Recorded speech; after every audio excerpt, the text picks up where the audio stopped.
So today's video is going to be another solved true crime case. Today we're going to be talking about a very important, very well-known case from the UK. Today we're going to be talking about the murder of Mark Duggan, which happened in 2011 and was the spark in what later became the 2011 Tottenham Riots, better known as the London Riots. I'm sure you've heard of the London Riots. And this is a case that I think needs to be talked about still more today. There was a lot of outrage when this first happened. It was very widely reported on, but these days you don't hear about it as much.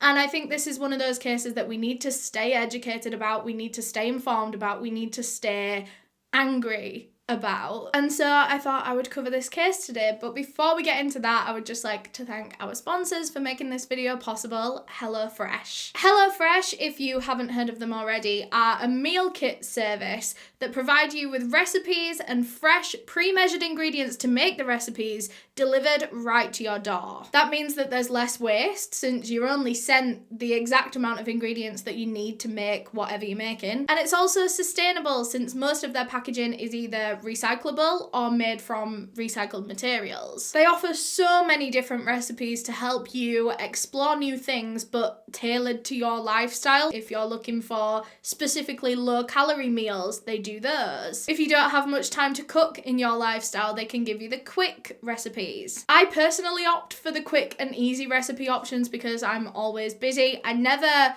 put away enough time to properly cook until I started using HelloFresh. I love it because it's all the stress and the time spent planning your meals for the week. You don't have to plan all your meals in advance and then make a shopping list of everything you need and then go to the supermarket because HelloFresh sends you exactly what you need. And on top of all of that, HelloFresh is just a wonderful company. Not only are they really into all the recycling and the sustainability and less waste, but they also donated over 2.5 million meals to people in need last year, and this year they're stepping that up even more. So if you want to give HelloFresh a try, you can go to hellofresh.com and use my code, which is Eleanor80, and that'll get you $80 off across 5 boxes plus free shipping on your first box. Thanks again to HelloFresh for sponsoring this video. Now before I get into this case, I just want to give my usual disclaimer that I mean absolutely no disrespect to anyone that I talk about in this video. This video is for educational purposes and everything that I'm about to say is just information that I have found on the internet and I'm compiling into one video.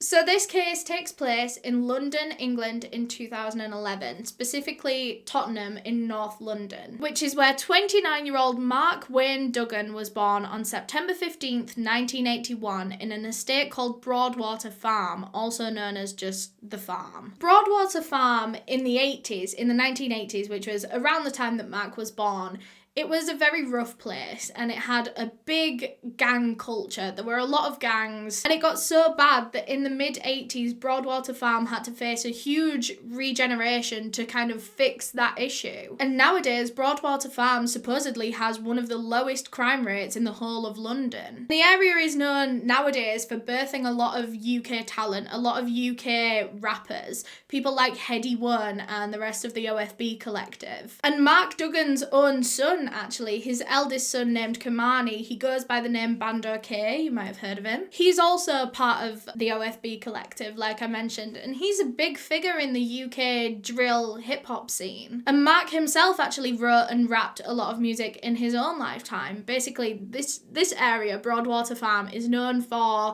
growing a lot of music talent. It's a very kind of musical area. Anyway, Mark Duggan was born and raised in Tottenham in North London to his Irish mother Pam and his Afro-Caribbean father Bruno. He had a few brothers and sisters that lived at home with him and his mother and father, but he also had a lot of extended family, I believe his mother's side of the family up in Manchester in the north of England. And when Mark Duggan was around 12 years old, when he went up to secondary school, he began misbehaving at school, and it was a little bit too much for his parents to cope with. And so his Aunt Carol, who lived up in the north of England in Manchester, offered Mark to come and stay with her for a while to kind of get away from whatever was influencing his bad behaviour at that time. So between the ages of 12 and 17, so for a full 5 years, Mark Duggan moved up to Manchester and lived with his aunt. But he had a lot of aunts and, family up there. His Aunt Julie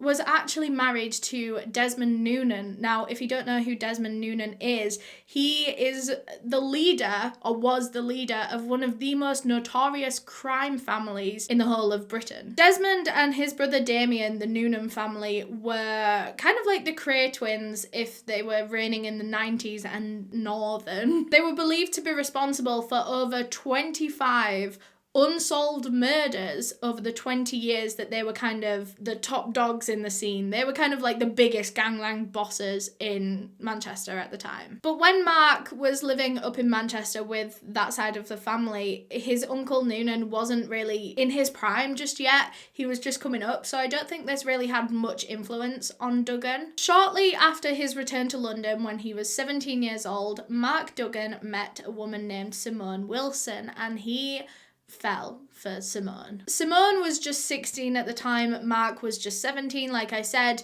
and even though they were so young, they fell for each other so hard that they decided that they were going to be together, and so they got themselves their own little flat. They both moved out together. Mark had a job at the time selling clothes in Broadwater Farm in like a clothes shop, and he was also a club promoter in the evenings for some extra cash, because now he not only was he supporting himself, he was supporting his girlfriend. And Simone said that Mark was a hopeless romantic in their younger years. He would buy her roses, so many roses that he could barely even fit them in his car boot. The two of them ended up having 3 children together, who at the time of Mark Duggan's death were 10 years old, 7 years old, and 1.5 years old. But Mark Duggan has been described as a gallus, which is someone that has a lot of girlfriends, or maybe they're not even official girlfriends, they just have a lot of girls on the line. They're a womanizer, they have a lot of links.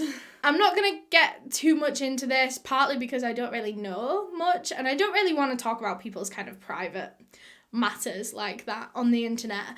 But it does come into the story later, so I thought it was quite important to mention. I'm not sure if Simone knew about these other women, or if she kind of only knew half of the story at the time. I'm not sure. Because Mark Duggan actually had 3 other children to at least 2 other women, possibly 3 other women. So it might have been quite hard for him to hide these complete other families from Simone. I'm not sure if she... I don't know how much she knew, but that's all I'm going to say on it. These other 3 children, one of them sadly passed away when she was still a baby. And another one of these 3 children wasn't actually born until after Mark passed away, so he never even got a chance to meet his youngest child. But going back to Mark and Simone, they maintained this relationship for over 10 years, over a decade. They were together maybe 12 years, right up until his death. And for most of Mark's early 20s, when him and Simone first had their first child, Kamani, he was just trying to be a good father. He was a family man. He kind of missed out, well, not necessarily missed out, but he didn't go out all the time. He wasn't partying like everyone else his age was. He was being a great father, a great boyfriend. He was staying at home and doing his bit, helping to raise the child. But then once his son Kamani was a little bit older, that was when Mark finally got out there and he became this party man. He was the life and soul of the party. He loved raves, he loved singing, dancing, rapping, but he was a good father from what I could see in my research. He put his family, his children, his girlfriend first, and then his party life second. He was a brilliant father. He bought Kamani his first bike. He was just doing what he could to benefit his family. In his early 20s, he realised that his job at this clothes place and as a club promoter really wasn't ideal for his lifestyle and for supporting his family, and so he went and got a job at Stansted Airport instead. And it was money, a job's a job.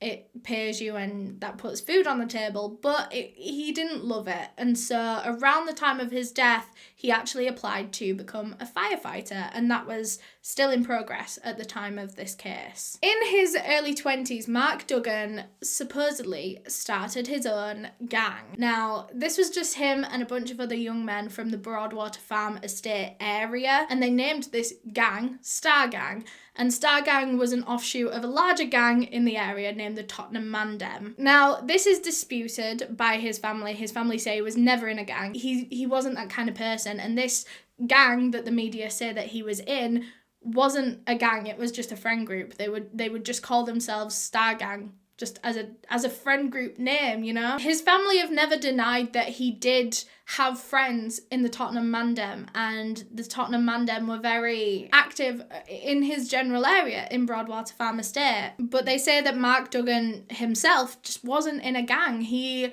was associated with people that were, but himself was not, and he wasn't part of any of that kind of activity. They say that he actually had no criminal record at all, which is actually not true. I mean, he had a few minor charges, one for like cannabis possession, one for possession of stolen goods, nothing on the level of gang activity, no major crimes. Whereas police and the media seem to want to paint Mark Duggan as a drug lord, someone that supplies, sells drugs, someone that's very involved in criminal activity, robberies, burglaries, and they seem to think that Star Gang is a very real gang and that they're doing huge bad things, that this was organised crime. There was even a quote from some police officer, now I can't remember this quote exactly, but they said that Mark Duggan was either one of the 48 most dangerous people in the UK, or Mark Duggan and his friends were 48 of the most dangerous people in the UK. Either way,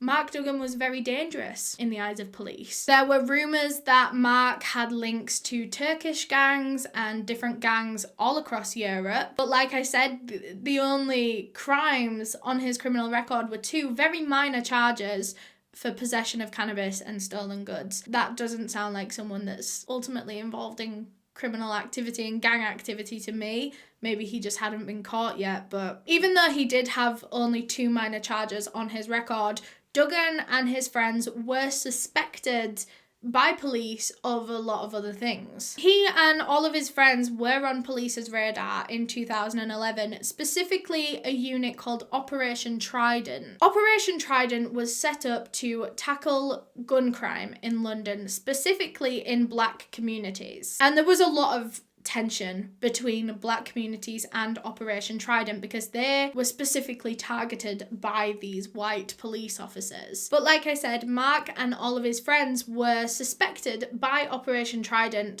of owning firearms or whatever. Not because they were going around and shooting people, not because they were, committing dangerous acts, but because they received intelligence that Mark Duggan was planning to pick up a firearm. Police thought that Mark and all of his friends were in a gang called Star Gang, and they knew that Star Gang was affiliated with Tottenham Mandem. And Tottenham Mandem were known for high levels of crime. They had firearms. They were doing really horrific stuff, actually. And so police thought if Star Gang were affiliated with Tottenham Mandem, they were probably doing similar things, similar crimes. Police in Trident had their eye on Mark Duggan specifically because they believed that he was planning to get revenge on his cousin's killer. His cousin was named Kelvin Easton. He was stabbed to death outside a bar earlier that year in March of 2011. And now, 5 months later, Duggan is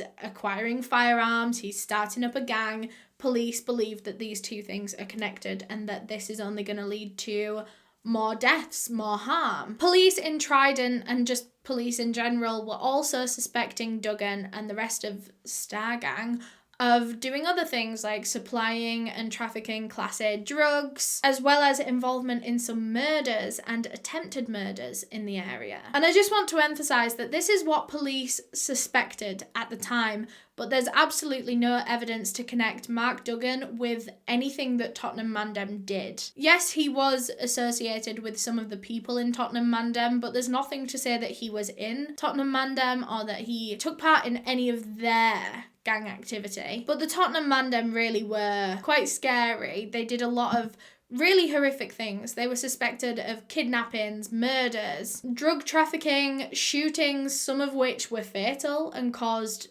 real deaths, some of which were just injuries. They were suspected of torturing people. And this was just kind of known. And there'd only really been a few arrests. Everyone in the area knew that Tottenham Mandem were scary and that they were doing these horrific things. But there'd only been a few arrests because if you were a snitch, if you snitched on Tottenham Mandem, you'd be next. But like I said, there was no proof to say that Mark was directly involved in any of that. He was just linked by association and by friendships. On August 3rd, 2011, 2011, Mark Duggan was at his girlfriend Simone's house with his sister Paulette, and they were all just drinking out in the back garden. It was a sunny summer day. They were just having fun, all three of them together. They were planning to go to a barbecue later that night, but Mark was kind of having second thoughts. He didn't really want to go. Instead, he decided to go to his girlfriend Chanel's house. And like I said, I don't know if Simone knew, but anyway, Mark leaves girlfriend number one's house to go to girlfriend number two's house. There, he met up with his girlfriend Chanel and his daughter that he had with Chanel named Chevet,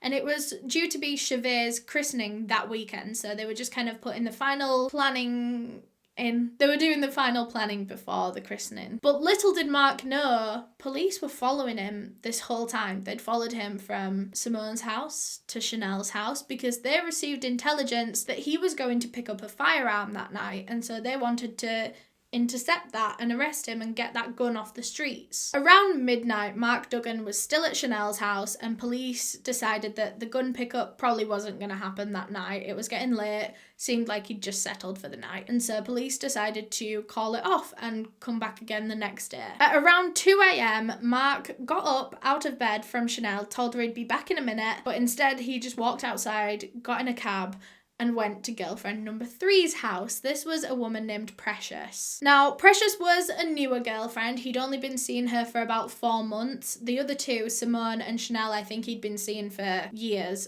Of course, Simone he'd been seeing for over a decade. He spent the rest of the night with Precious, and she was actually the woman that was pregnant with his youngest child. She was a few months pregnant at the time, and that was the child that Mark sadly never got to meet. The next morning, on August 4th, 2011, Precious said that Mark woke up in a little bit of a mood. He just was not, nothing major had happened, but he just wasn't happy.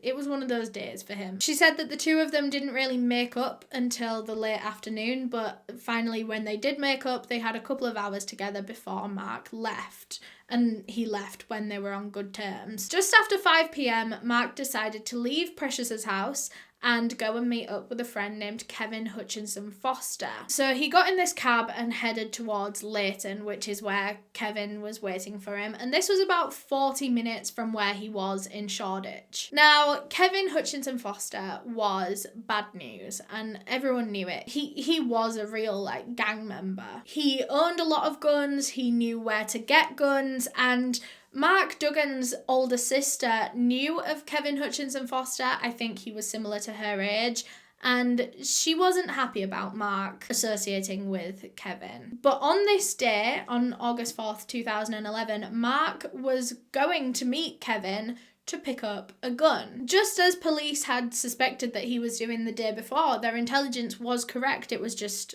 a day off.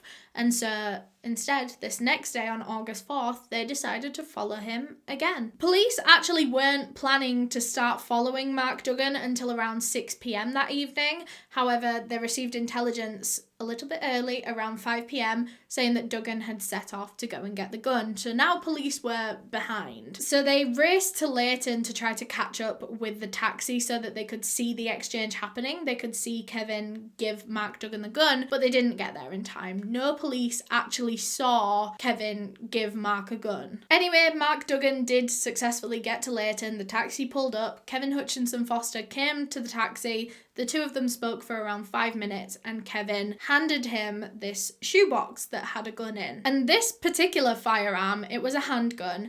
It had actually been used by Kevin Hutchinson Foster a week earlier to brutally beat a man within an inch of his life. This man did survive, but he was close to not surviving. He beat this man in the middle of a hair salon over an argument about a girl. It begs the question that why was police's focus on Mark Duggan? Why was it not on Kevin Hutchinson Foster if they knew this man owned firearms, was supplying firearms, could source firearms, and was brutally beating people with these firearms? Surely that is the man that you should be paying attention to here, not Mark Duggan. Well, yes, Mark Duggan as well for going to pick up this firearm. They don't know what he's potentially going to do with it. But out of these two men, which is the more dangerous one? They're both dangerous, but Kevin Hutchinson Foster seems to be more dangerous. So anyway, Mark Duggan picks up this gun, he gets this shoebox from Kevin Hutchinson Foster, and the taxi sets off again. This time they're going back to Tottenham, back to Broadwater Farm, where Mark is due to have dinner with his sister and his girlfriend Simone. And it was on this journey back to Tottenham that Mark Duggan realised that he was being followed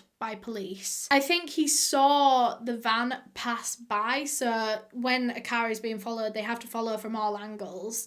And I think he saw one of the Trident vans go past him and he recognised it, and so he sent out a broadcast on BBM, BlackBerry Messenger. And if you don't know what a broadcast is, it's kind of a message that goes to all of your contacts, all of your friends, all at once, instead of sending individual messages. It's not a group chat, it's a single message that goes to each person. And this broadcast said to watch out for a green van in the Tottenham area because it's Operation Trident. And he ended this broadcast with, "They just jammed me." So he knows they're onto him. At 6:15 p.m, Mark Duggan's taxi was making its way along Ferry Lane in Tottenham Hale, and it was at this point that police were all radioing to each other in all their different police cars, and they decided that they were going to make their move. They were planning to use a technique that is known as the hard stop, where it's basically 3 police cars, at least 3 police cars, and they essentially box in the car that they're chasing. So one car will speed ahead and go in front, one car will go alongside, and one car stays behind. So then it's just 3 cars and then pavement, so the car can't really go anywhere. So police all radio to each other, they're approaching Ferry Lane. This was a safe place to conduct this hard stop, and they decide that's exactly what they were going to do, and they go. One car goes in front of Mark Duggan's taxi, one alongside, one behind. And as soon as Mark Duggan sees an unmarked police car go down the side of his taxi, he knows he's in trouble. He knows what's happening right here. Officers in the car that was alongside the taxi could see inside. They could see Mark inside, and they saw him grabbing all his things and like sliding over to the other seat, and they were shouting, "It looks like he's gonna run, he's gonna do a runner." So Mark slides over to the other side of the taxi, he slides open the big door and jumps out. And at this point, police had already gotten out of their cars as well, with their guns already raised. So Mark jumps out of the car, and before he can even make 2 steps, he's just changed the position of his footing. He hasn't got a chance to go anywhere. Police shot him twice.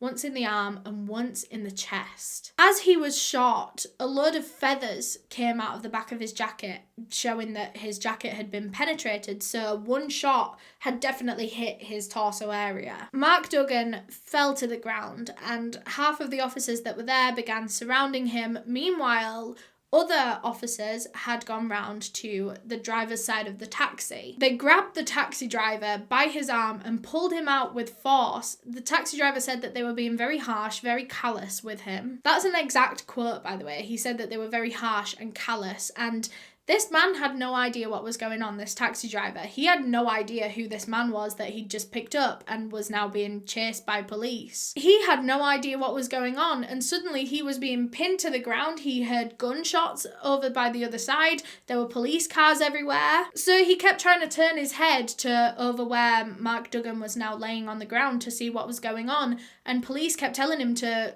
look away, don't look at him. Officers actually threatened to shoot the taxi driver as well if he didn't stop looking at Mark Duggan. They handcuffed him, they had him they were kneeling on him, and he was scared. The taxi driver was scared. Meanwhile, Mark Duggan is laying on the ground on the other side of the taxi, unresponsive, bleeding out, and police didn't seem to care at all. They were just shouting at him, screaming at him, "Where's the gun? Where is it?" They're moving his body around, they're flipping it over, they can't find this gun. They're doing everything they can to find this gun, looking in all his clothes.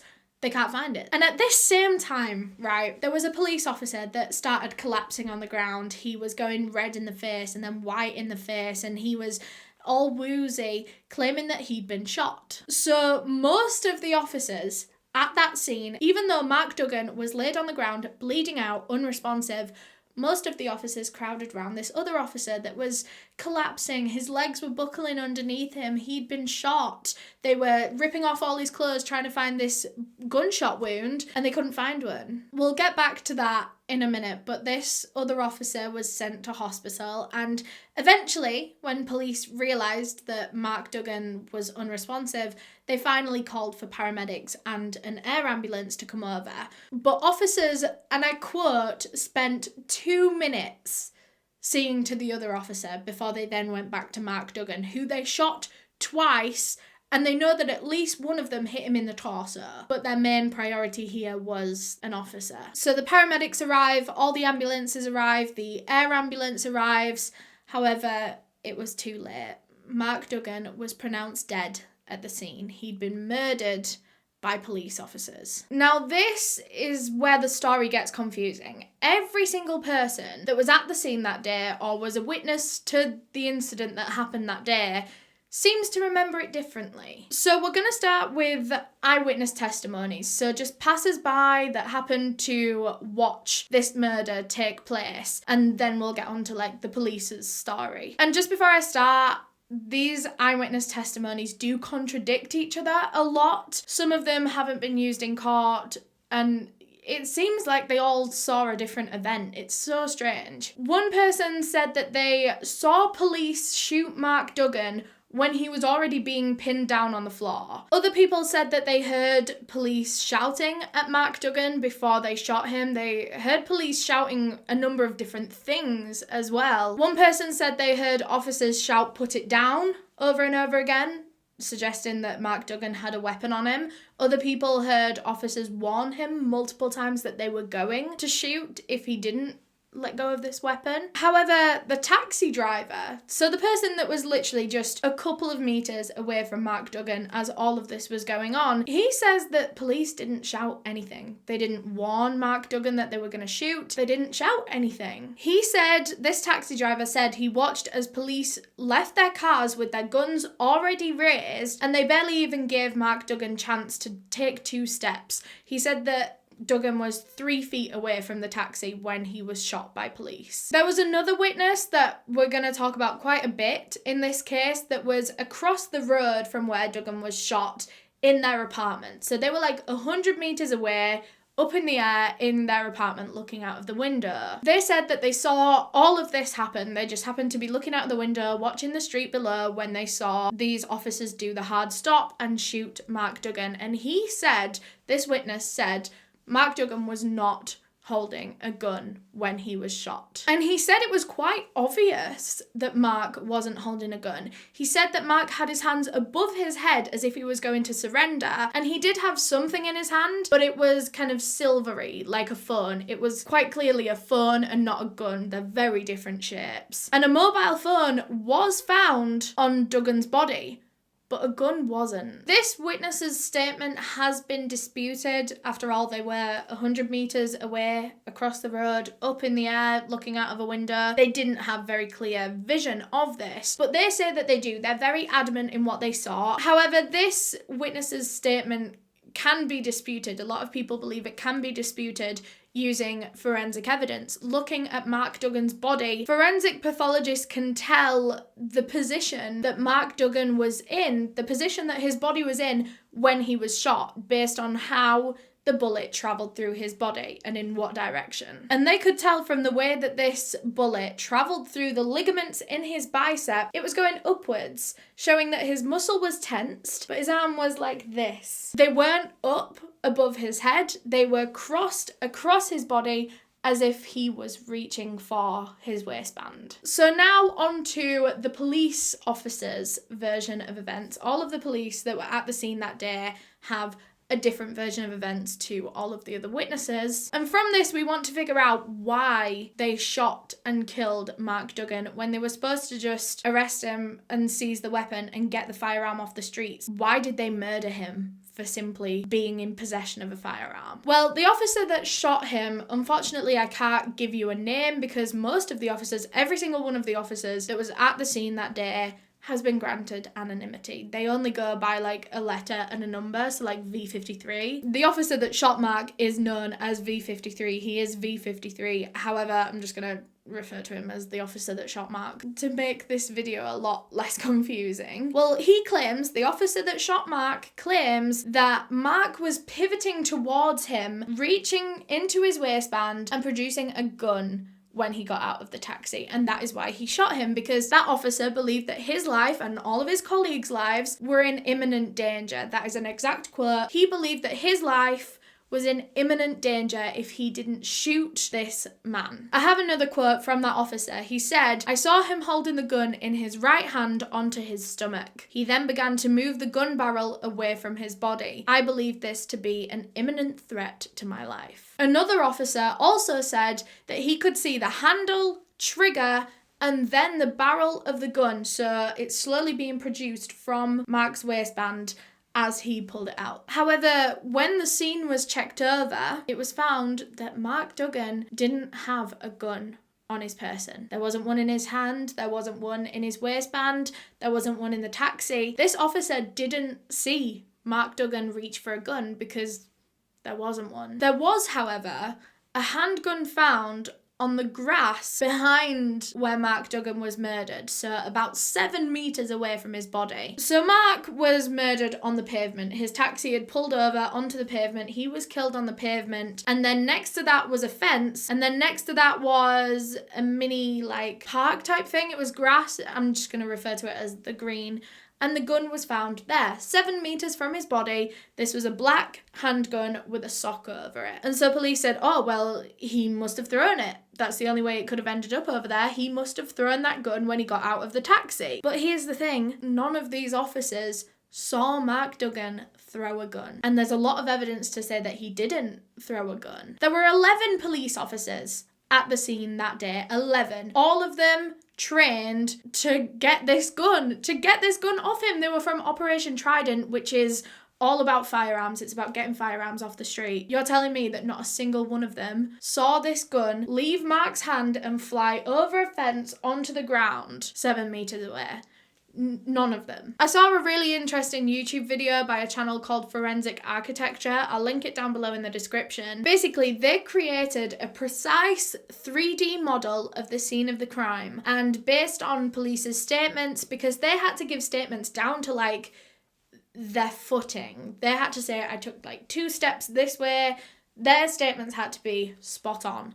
And they were able to recreate the events of that day in this 3D model. It's so precise. They have the speed at which each person was moving, the angle at which each person's feet were moving. It's insanely precise. And with this 3D model, they then put it into VR. So a VR headset allows you to see in this 3D model. They put themselves in this 3D model to view the events from police's point of view. And this shows that if Mark Duggan had thrown a gun up in the air that day, it would have been impossible for police officers not to see it, at least in their peripheral vision, but no one saw it at all, apparently. This was a solid black handgun being thrown in the air in broad daylight. Not one of these 11 police officers saw it, not one witness, bystander, no one saw it. How is that possible? Also, if officers are saying that they saw him with their own eyes reaching into his waistband to produce a gun, they were saying they saw the trigger, they saw the barrel. They're basically admitting that his hand couldn't have been up in the air to throw a gun because it was down there and they saw it was down there. And if their eyes were glued to the gun and his hand by his waistband, how did they miss him throwing the gun? You might argue that maybe Mark Duggan threw this gun before he even got out of the taxi. Maybe he threw it as the taxi was pulling up, he threw it out of the window and then got out of the taxi. That explains why there's no gun and how it ended up over there. But the windows in this taxi didn't open wide enough for him to fit a gun out or his arm out to be able to throw it. If I can find a picture of the type of windows, I'll insert it here. It's those kind of rear windows in a people carrier kind of car that only open a crack just to let in kind of air ventilation. They don't fully open. They don't come down enough to fit anything out. So maybe he threw the gun as he opened the taxi door before he even stepped out. Maybe he threw a gun and maybe officers missed it. But again, officers were standing there. They were already out of their cars with their guns raised when he stepped out. Something else quite suspicious about this gun that was found 7 meters away was that the records surrounding its discovery are very shady. You know, they didn't log the exact time that they found it. It took them a long time to find it as well. Bear in mind, there were 11 officers there, and they seemed to know that he had a gun on him. Why are they not all looking around the scene for this gun? Is it because they know there isn't one? Just everything about how they found this gun, how long it took to find it, it's all very sketchy. The gun itself and the sock that was on it as well were both DNA tested, and they were actually found to have no trace of Mark Duggan on it at all, on either of these items, which is practically impossible. He wasn't wearing gloves at the time that he was killed, so how is it possible that he could have been holding this gun in order to throw it, but not get any fingerprints, any DNA, any skin cells, nothing on this gun at all? How is it that they can link this firearm found in the grass to Mark Duggan if it doesn't even have his DNA on? A lot of people have accused the police of planting this gun and saying that it was Mark's because maybe they shot Mark and realised that he didn't have a gun and they shouldn't have shot him, they shouldn't have killed him, they had no reason to do that, and so they had to give themselves a reason, they had to give themselves an excuse. Maybe they planted this gun. Not only because of all these things that I just mentioned, but also because 2 different officers claim to be the officer that found it. It just wasn't adding up. And there's also another witness in this story called Miss J, who claims that she saw one of the officers go into the taxi that Mark Duggan was in, and he produced a gun, a handgun, wrapped in black cloth. It was kind of balanced on his hand, and then not long after this man was seen hiding a gun on his person, the gun was found in the green 7 meters away from Mark Duggan's body. And so this woman, this Miss J, says that she thinks that this man went and picked up the gun from the taxi that Mark Duggan did have. He did collect a gun from Kevin Hutchinson Foster, but it remained in the taxi. And she says that this officer went and collected it from the taxi and placed it on the green to make it look like Mark Duggan had the gun on him when he was killed. And this theory can actually be backed up, kind of, maybe, by the witness across the road 100 meters away from the crime scene in his apartment. After he heard the gunshots, he went and got his phone and started recording, and he says he believes there's only like a 5-second gap between Mark actually dying and him hitting record on his phone, so he got pretty much the immediate aftermath of this killing. And on this footage there's one officer in a white t-shirt that seems to be doing nothing. He's going between all these different officers, he's just walking around, he's just talking to people, he's just going to this car and doing something, and then going over to this officer and saying something. He doesn't seem to have a job, he doesn't seem to have a task. And a lot of people that have looked into this case believe that this officer in the white top was kind of going and speaking to all these different officers, not really doing anything, but making sure that everyone had the same story. And if this theory that the gun was planted by police is correct, perhaps this man in the white top is the one that planted it, and the one that was going around telling all these officers, look, we're gonna say that Mark had a gun and that he threw it and it landed over there. However, this Miss J, who claims she saw this police officer grab the gun from the taxi and then plant it, she has been deemed as an unreliable and inconsistent witness. Her story kind of changes every now and again, and you know, she wasn't used as a witness testimony in court because we don't know how reliable that is. But just because Miss J is unreliable doesn't mean that every single witness is unreliable, and they all saw similar things. None of them saw Mark Duggan throw a gun. Just a side note here as well, going back to that witness's footage from his apartment, this clip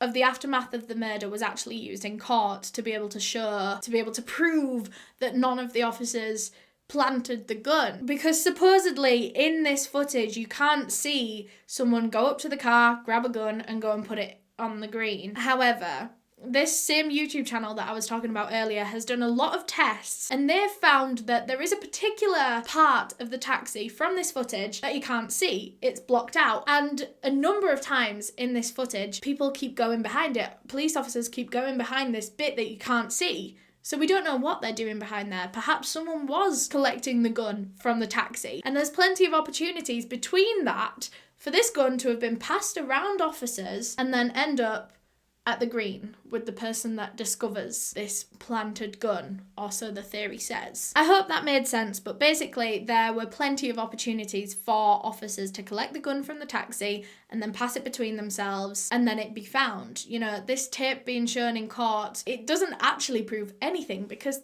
there are opportunities for the gun to have been passed to the green. And these people analysing the footage on this YouTube channel actually also noticed that there was a cut in the footage. The footage skips from like one frame to a complete other frame. It's kind of like what YouTubers do when they cut out a little bit of a video and then it'll skip to them in a completely different position. It's because they've cut out a section in the middle. Maybe they stopped for a breather, maybe they had a drink of water, they've cut that out and now their body's in a complete different position and you can tell it's not seamlessly following on from the last clip. It was that exact thing in this footage. A section had been cut out of this footage. What was in that section that was cut out? And for some reason that hadn't been pointed out in court. Did anyone even notice? This footage is actually really bad quality. This was 2011. It was filmed on a mobile phone. The quality is really bad and you can't make out anything really. I mean, you can see people moving, but if someone was to hold a gun in their hand, you wouldn't be able to tell it was a gun. It'd just look like a black object. Basically what I'm saying is that this footage that was used in court is very suspicious. It has a lot of sketchy things going on and it's just not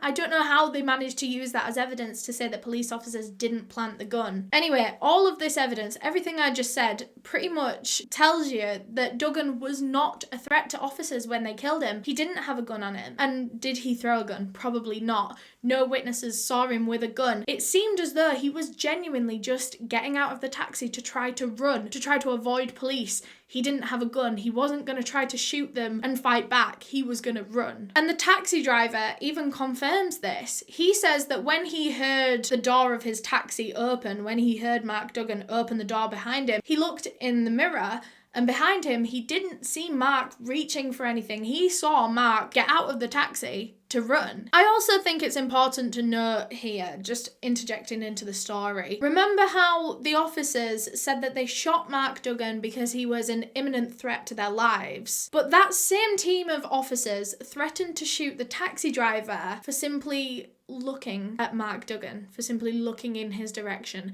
Is that an imminent threat to their lives? Absolutely not. To me, this seems like a police force that wants to shoot. They're looking for a reason to shoot. They're using shooting someone as a threat. This man was moving his head. He was looking at Mark Duggan.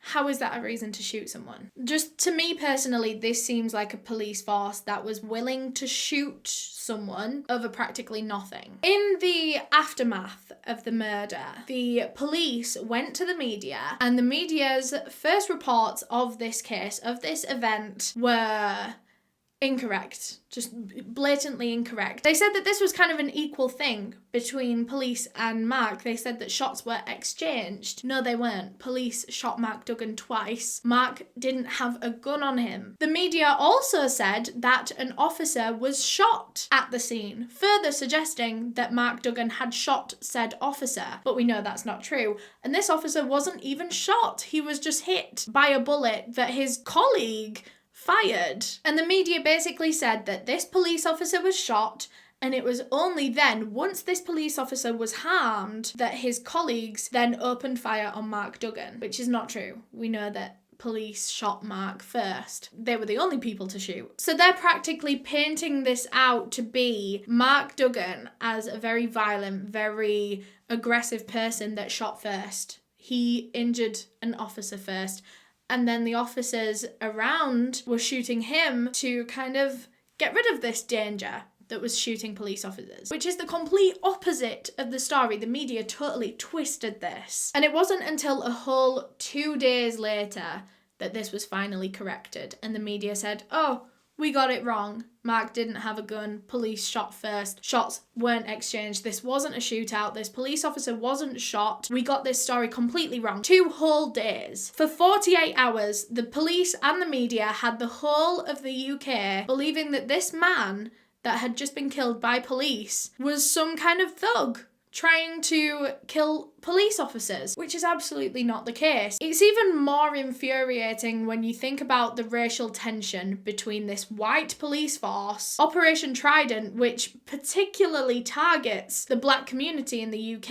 And it wasn't just Operation Trident either, it's the whole UK police force. I believe black people are 5 times more likely to be stopped and searched by police than white people. There's always been this racial tension there because black people are unfairly targeted by police and racially profiled for crimes than white people are. And I can't help but believe, personally, this is my own personal belief, that this miscommunication in the media saying that Mark shot first and an officer was injured and this was a shootout and this was a violent man, this was a thug, I can't help but think that that was intentional. Was it done to gain the sympathy of the white police officers that were there that day? Or was it done to intentionally taint the public's perception of the black community in Tottenham? And that's also furthered when you look at this particular picture right here. This is the picture that was initially used on every single headline, every single media report, the first report of Mark Duggan's murder. Mark's own sister has said, and I'm paraphrasing here, this isn't an exact quote, but basically she thinks that the media chose that picture intentionally because it makes Mark look like he's some kind of thug. He's got a very intimidating, very serious expression on his face, and she thinks that was intentional. This wasn't the full version of the picture. Here is the full version of the picture. This is a picture of Mark Duggan at his daughter's gravesite, holding a stone that says, "Always in our hearts." This is a very intimate, very soft, very emotional picture of Mark Duggan that the media have chosen to crop, in my personal belief, to make him look more intimidating because they saw that expression on his face and they thought that that would have been a better picture to use than any of the other pictures of Mark just having fun with his friends because he looks intimidating in this one. Anyway, enough about the media, back to the police. Now, police didn't actually get in contact with Mark Duggan's family for a whole 2 days after his murder. His family just had to learn everything about what went on that day through word of mouth because news travels fast in Tottenham. His family found out that Mark had been shot by police officers within the hour that it happened. They rushed straight to the scene and there they were told by police officers that Mark had been airlifted by air ambulance to Whitechapel Hospital, and that was where he was now being treated for his wounds. So the family rushed to Whitechapel Hospital to go and see Mark, and when they got there, the hospital staff said, "No, we don't have a Mark Duggan here." So the family rushed back to the scene, only to find out that police had sent them to the hospital that the police officer was taken to. The police officer that was shot, that wasn't even injured, he wasn't even wounded. But of course, because he'd freaked out and he'd collapsed and he'd gone red and then he'd gone white, he had to go to hospital to be checked over, and he was sent to Whitechapel Hospital, and they sent Mark Duggan's family to the wrong hospital. Their loved one was in a critical state, possibly with only a matter of minutes left on this earth. He was dying, and police officers couldn't even be bothered to double check that they sent his panicked family to the right hospital, possibly to say goodbye to him. This was possibly a matter of minutes that they had to be able to get there and say goodbye to Mark. So Mark's family went back to the crime scene to go and speak to police, and his sister Paulette was speaking to an officer, and this officer said, "Oh no, that man that was lying on the floor was Indian, so he can't be your brother." And he didn't say anything more to her. He just gave her this one piece of false information and then didn't say anything else, just told her that that wasn't her brother. And then for the next 2 days after Mark Duggan's murder, the only way that his family could get any kind of information about what happened was from watching the news, because police wouldn't speak to them. His family know a policeman did this, but they're getting no acknowledgement. They didn't have police come to their home and formally tell them that Mark had died, which is what police do, but they couldn't even do that. They knew that they were in the wrong. At least I think they knew that they were in the wrong, and they just couldn't face it. They couldn't face going to see his family. And this led to widespread anger. The fact that the police weren't even acknowledging this. It was bad enough that they did it, but then it was even worse that they weren't even speaking to the family. They weren't even helping them. And it wasn't just the Duggan family that was upset and angry by this. It was the whole community. It was the whole of Broadwater Farm, if not the whole of Tottenham. Tottenham. Everyone felt this family's pain. Their loved one was just needlessly murdered by the people that are put there, that are paid to protect us. And now they're receiving no word, no justice, nothing. And so Mark Duggan's family and other people in the area decided that they were going to protest. They were going to start from Broadwater Farm Estate and march all the way to Tottenham Police Station and demand that police spoke with the family. That's the least that police could do here. So 2 days after Mark Duggan was murdered, this protest began, and they all made signs demanding justice, not just for Mark, but for all victims of police brutality in the UK. But already this was way bigger than just Mark Duggan's murder. This was for the senseless murder of several black people at the hands of UK police, specifically Tottenham police. The Broadwater Farm riots, 20-something years before this, I believe it was 1985, were triggered by the death of a black woman named Cynthia Jarrett. Cynthia Jarrett was home one day when police came with a search warrant and started aggressively searching her house because of something that her son had done. And this woman was so panicked and so scared that she suffered a heart attack as police were in her home, raiding her home. And when police are searching your home and you're also there, you're technically in police custody. And police have a duty of care when you're in their care to look after you and make sure that nothing happens to you, that you're not harmed. And this woman died in police custody because police weren't looking after her. They didn't realise that she was so panicked that something bad was going to happen. They didn't call her an ambulance. They didn't, look after this woman and save her life. And the community at Broadwater Farm demanded justice for Cynthia Jarrett, and they weren't receiving it. And so they rioted. And that was the Broadwater Farm riots in 1985. However, when we look back at that event, when the media post about this event, even now, even almost 40 years later, history seems to only really remember the white police officer that was killed in the riots rather than, or as well as, the black woman who died in police custody, who was the trigger for the riots. And that's exactly what the riots happened for. Justice, and for police and the public to be more aware that things like this happen, and police need to step up and they need to,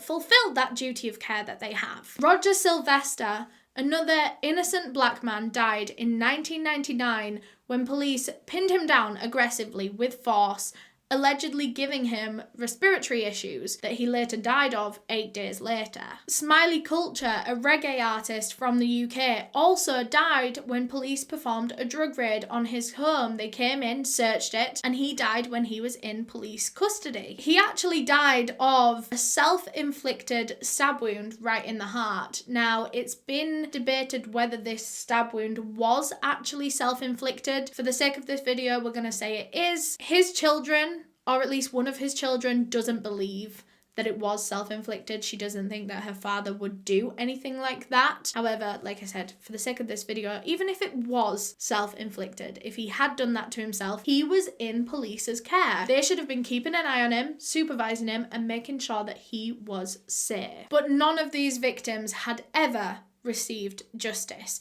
No police convictions were made, no one faced any prison time for these people's deaths. And that wasn't even all of the cases that people were marching for on that day. Of course, Mark Duggan's was the main case that people were fighting for justice for, but this was for every innocent black person that lost their lives as a result of something that the UK police had done. And like I said, this was a peaceful protest. They started at Broadwater Farm Estate. They were chanting with signs, they were chanting, "We want answers, we want answers."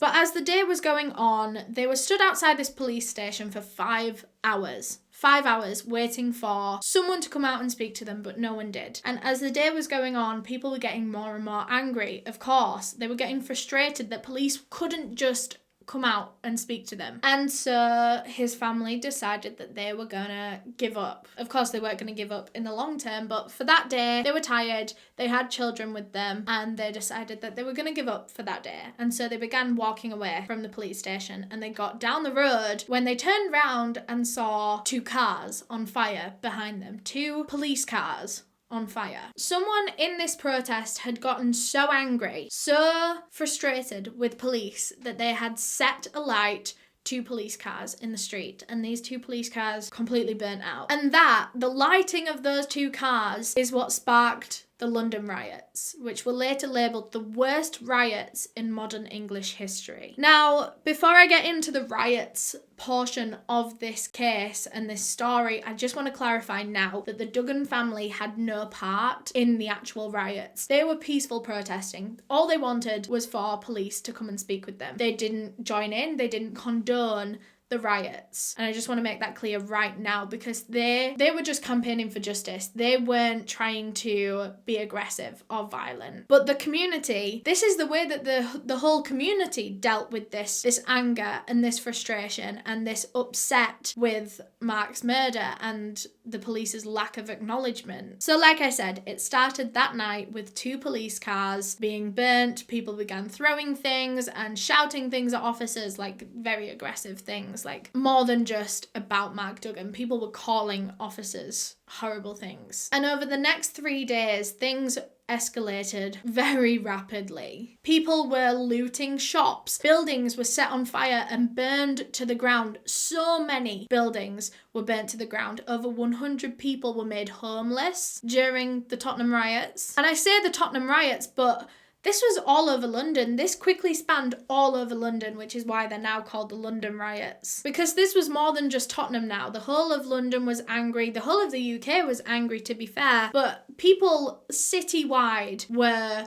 smashing windows. They were smashing up cars and setting them on fire. There were thousands of people just out in the streets wrecking things. People were defacing and damaging police property, like police cars. People were jumping on cars, even things that weren't related to the police, just random cars in the street. They would smash in the windows. People were throwing glass at police. They would smash glass bottles off like a pole and then throw the jagged edge of this glass bottle at the police. There was a whole Tesco's supermarket that was looted completely to the core. Pretty much everything was taken from this Tesco's. People brought out machetes and other weapons. People were lighting things on fire, like petrol bombs, throwing those at police. People were hauling huge things like freezers that they would find in shops. They would break into these shops, smash the windows, grab the freezer from the kitchen, and haul these things at police. Big dumpsters that had wheels on, they would push these things with force. About 10 people pushing this dumpster straight into police, hoping to like knock them over and injure them. Lorries carrying cargo were stopped and robbed. They were defaced and damaged by rioters. People were using the things that they would find in lorries as weapons. So for example, people broke into a local hardware store, stole all the knives in this hardware store, and then stuck them to a piece of wood that they found from a lorry and threw that at police like a weapon. At one point, people actually brought guns out, like gangs that had guns, and they were aiming and possibly even shooting at police helicopters in the sky. One particular police officer was sat in his police car when these rioters approached, and they started smashing in the windows, and one of them even leant in with a machete in his hand and just began hacking at this police officer's hand. Officers were attacked, injured, rendered unconscious. There were over 200 injuries during these 3-day riots. The majority of those being police officers, but of course rioters were getting injured in this, but over 180, I think, of those 200 injuries were police officers. And throughout this whole thing, there were chants from people demanding justice, but at this point, the riots had become more just about people being aggressive. And this is something that the Duggan family and friends of Mark Duggan have said, is that people were taking advantage of Mark's cause just because they wanted to rob a store,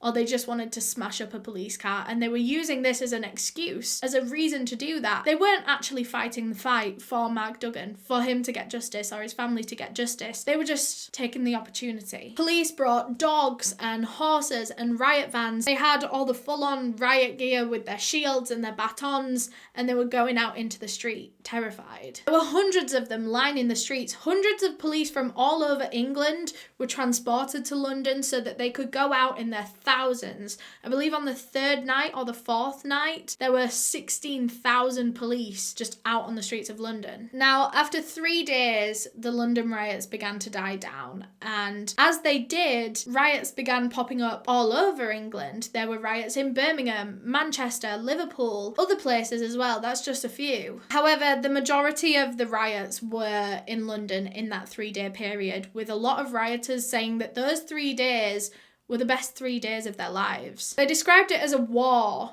on police, and they said it was the only time that they ever felt control over an authority that they deemed to be corrupt. They think the police are corrupt, they're bad people, and this was the only time that they felt like they had some kind of say in this. They were fighting back against that system that they hate. By the end of the riots, there'd been over 3,000 arrests, and a lot of these arrests actually had to happen days and weeks after the riots actually ended, because obviously so many, they can only deal with so many at a time. Over 1,000 of these arrests were actually charged with something and taken to court, and £200 million worth of damage was inflicted on London over that 3 days. £200 million.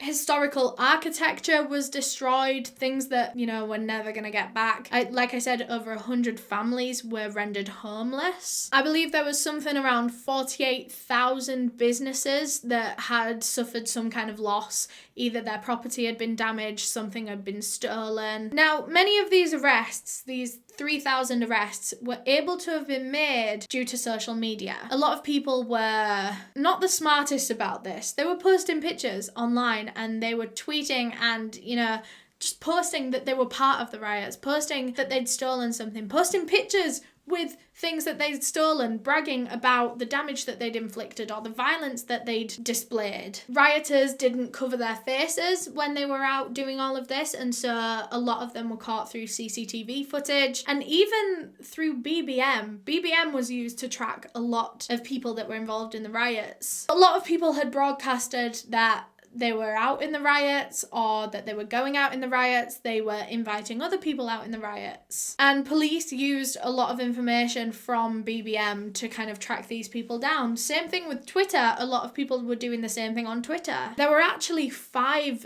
deaths as a result of these riots. The first of which that we're going to talk about is a boy called Trevor Ellis. He was shot whilst it's believed he was out rioting himself, although his family have denied that he would do that he would be out in those riots. Abdul Musavir, Haroon Jahan and Shazad Ali were all killed trying to protect their neighbourhood from the looters and the rioters. It's believed that they were killed in a hit and run by people in a van. And Richard Mannington Bowes was attacked by rioters, killed by rioters, for siding with the police and trying to correct some of the damage around him. I think he was trying to put out a fire. Like I said, he was attacked by rioters and later died in a coma in hospital. And the person that was convicted for that, for killing Richard Mannington Bowes, was a 16-year-old boy named Darrell DeSouze. And his mother was also convicted of perverting the course of justice after she burned his clothes that he was wearing that day. She was trying to protect her son. After the riots came to an end, an inquest was done into the death of Mark Duggan in October of 2011. However, based on just how the police had acted so far in this case, the family didn't have much hope. The Duggan family didn't have much hope because the police didn't seem to respect them at all, or this case. And this inquest would take a lot longer than expected, and the family wouldn't receive any kind of conclusion or verdict for 2.5 years. Meanwhile, in February of 2013,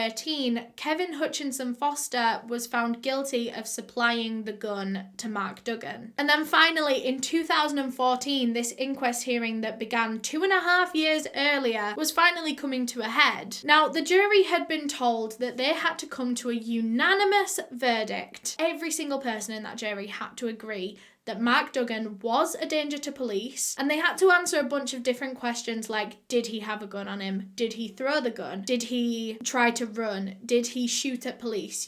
All these different questions that the jury had to unanimously decide on. However, the jury just couldn't agree. There were some people that believed that Mark Duggan just was not a threat to police and he wasn't trying to shoot them. He didn't have a gun on him. He didn't throw this gun. Some of the jury genuinely just couldn't be convinced that Mark Duggan was trying to shoot at police. And this deliberation was going on for weeks, and the rest of the jury just couldn't convince these two people that thought that Mark was completely innocent, and this was so unnecessary. And so at this point, after it had been a fair few weeks, the jury was actually told that they didn't need to come to a unanimous verdict anymore. A majority verdict would suffice, because the court knew that these 8 people couldn't convince these 2 people that Mark was in the wrong, because he wasn't. And so it was concluded from this jury, a majority verdict of 8-2, that this was a lawful killing. And Mark Duggan was a threat, and this officer was well within his rights to shoot Mark Duggan. And so no police officer had to be prosecuted for this. And to me, that seems that the people above the jury, whoever that is, I'm not completely knowledgeable with the law and courts and stuff, but whoever that is, it seems as though they just wanted a quick verdict. They didn't care about the honest truth. They didn't care about, getting this exact. They just wanted to get it over and done with. They wanted it getting done quick. Again, going back to the feeling that I get that the courts and the police and people just did not respect Mark Duggan, his family, or this case. An official report done in 2015 concluded that Mark Duggan had been holding a gun at the time of his murder, and that he was actually in the process of throwing it as he was killed. Now, going back to everything that I've said in this video, I personally believe that that's impossible, that he was holding a gun and that he was throwing it as he was being killed. I think it was impossible. And I'm not alone in that. A lot of other people that have looked into this case believe the same. Mark Duggan's family believe the same. A lot of witnesses that were at the scene that day believe the same, that Mark Duggan was not a threat and police shouldn't have shot, or at least they shouldn't have shot him